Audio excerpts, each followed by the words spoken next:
सुप्रभात। सुधा सक्सेना का आप सभी को सादर सबके नमस्कार।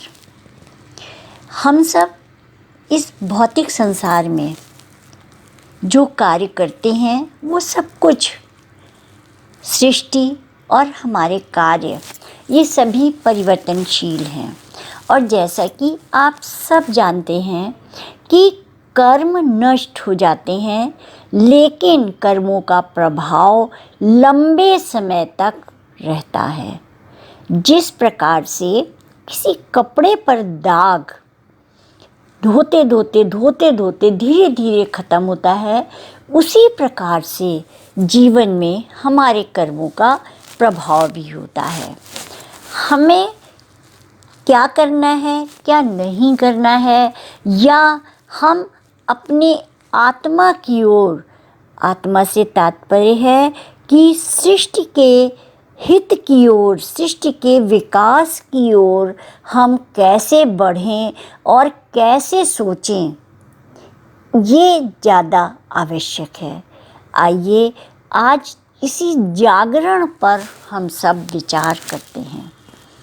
आप सब छोड़ सकते हैं, पर अपनी पहचान और अपनी बुद्धि को नहीं छोड़ सकते। अपने प्रेम को नहीं छोड़ सकते, अपनी अभिव्यक्ति को नहीं छोड़ सकते। ऐसा इसलिए क्योंकि यह आपकी अपनी दुनिया है, इसे आपने अपना मान लिया है। पर यह भी सत्य है कि यह आपकी बाहर की यात्रा है। आप किनारे की ओर जा रहे हैं और उस किनारे पहुंचकर आप लौटना चाहें तो भी नहीं लौट सकेंगे। वह क्या है? यह शरीर का किनारा है। वहाँ से आप शिशु बनना चाहें तो नहीं बन सकते। यह आपकी आंतरिक नहीं बल्कि बाह्य यात्रा है, जो भोग की यात्रा है, काम की यात्रा है, अधोगामी यात्रा है। आप अपने केंद्र से अधोगामी हो गए हैं। आपकी जागृति तो हुई, पर आप जागकर अपनी सीमा की ओर नहीं जा रहे। ऐसा लगता है कि आप दो दिशाओं में विभाजित हो चुके हैं और उन दो दिशाओं के दो अलग अलग लक्ष्य हैं। एक का लक्ष्य है भौतिकता को प्राप्त करना, तो दूसरे का लक्ष्य है सबका हित और सबका विकास करना। एक अंतर्मन की ओर की दिशा है जो आपका आत्म जागरण है, बोध का जागरण है, संबोधन का जागरण है, स्वयं की अंतर यात्रा है, जिसकी सीमा ही आप हैं।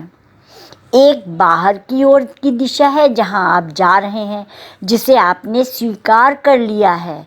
यह यौन क्रिया की यात्रा है। यहाँ पर निर्माण है, रचना है, तादात्म्य है, इसके तल में प्रकृति है और प्रकृति के सभी विकार हैं।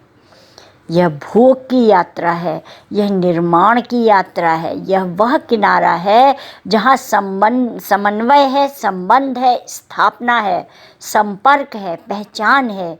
यहाँ आप उस स्थिति में होते हैं जहाँ भोग ही भोग है। पशु और आप में कोई अंतर नहीं है।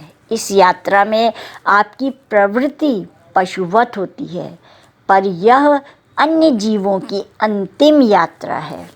यह पशु पक्षियों के जीवन की अंतिम सीमा है, पर यह आपकी पहली सीढ़ी है। यह आपकी प्रथम सीमा है, प्रथम जागरण है। इस प्रकृति में, इस प्रवाहित प्रवृत्ति में आप में और पशु में कोई अंतर नहीं है। उस धरातल पर खड़े होकर आप भी पशुवत हो जाते हैं। यह अधोगमन की यात्रा है। आपके अंतस में, आपके अंतर्मन में जो दूसरी यात्रा है, वह दूसरी दिशा का छोर है और वह बुद्धि है। बुद्धि छोर नहीं है, यह आपका किनारा भी नहीं है। बुद्धि के तल पर, बुद्धि के बाद ही आप हैं। आपका परमात्मा है। बुद्धि के तल से बाहर निकलने के बाद फिर आप नहीं होते हैं। तब आप परमात्मा मय हो जाते हैं, आत्ममय हो जाते हैं।